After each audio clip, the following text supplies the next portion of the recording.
I definitely feel like one of the last people on Earth to have seen Brokeback Mountain. I also feel like I didn't rate it as highly as a lot of people do.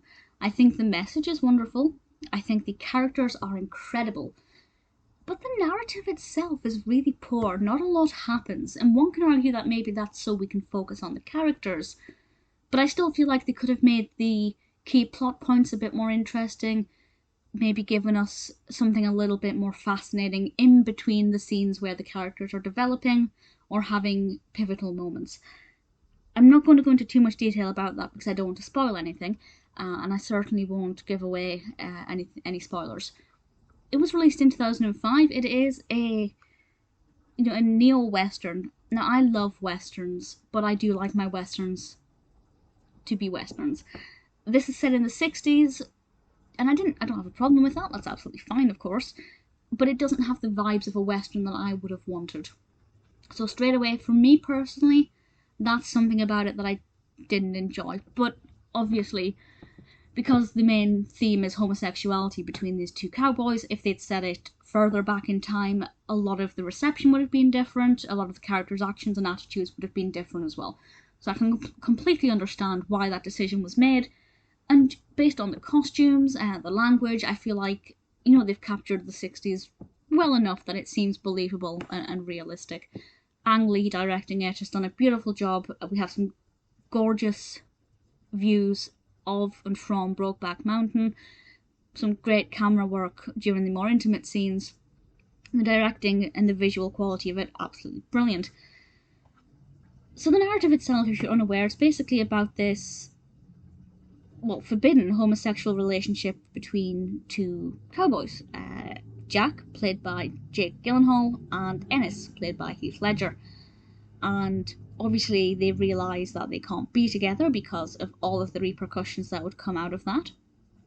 And they both go off and live separate lives, but they each kind of keep returning to one another's lives in one way or another. And there's this kind of, will they ever be able to be together? Is it society that's stopping them from being together? Is one of them holding back more than the other?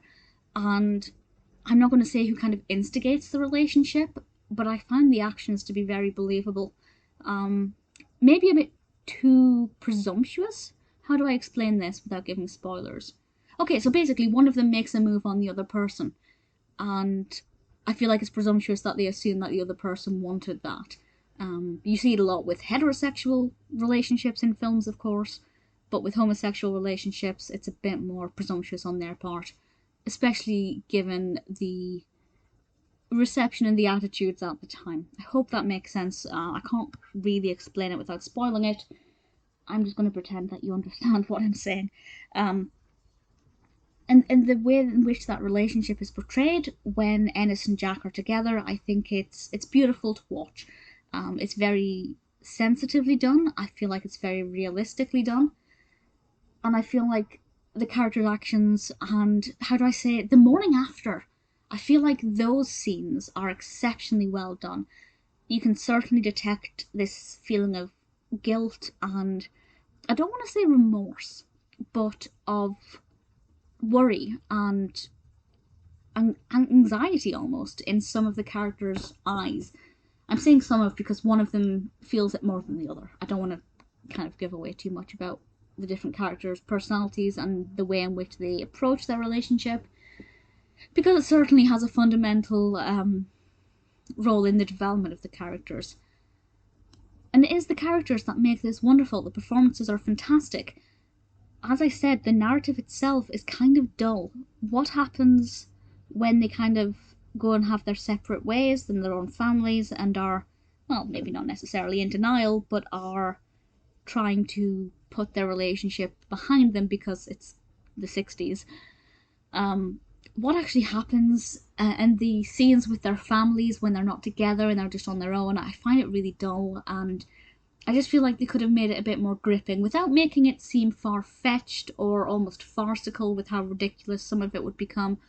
They could have made it a little bit more dramatic or emotional without detracting from the characters themselves and the relationship itself.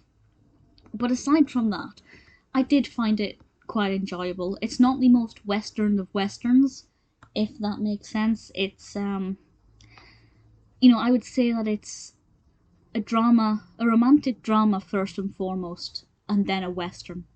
The Western element is almost the backdrop rather than being the driving genre, which is not a problem at all. It's not something that I found to be a fault with the film.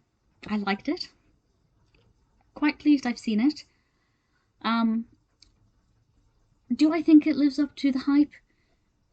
Yes, for a lot of reasons. For the portrayal of the characters, for the technical aspects, the editing, the directing, the soundtrack. I think all of that's beautiful. I think the narrative could have been better. Basically, if you take out the scenes where the two men are together, and you have the scenes where they're living separate lives or they're doing other things, apart from towards the end, which I won't speak about, but I will say, wow, I was really moved by how this ended. Everything else is kind of filler to me. Some of it's important, but I just feel like it could have been a bit more interesting and could have added some of the emotional level. But ultimately, not a bad film. Definitely almost lives up to the hype for me. It's one that I would say is a film you have to watch before you die. Took me a while to see it, but yeah, definitely better late than never.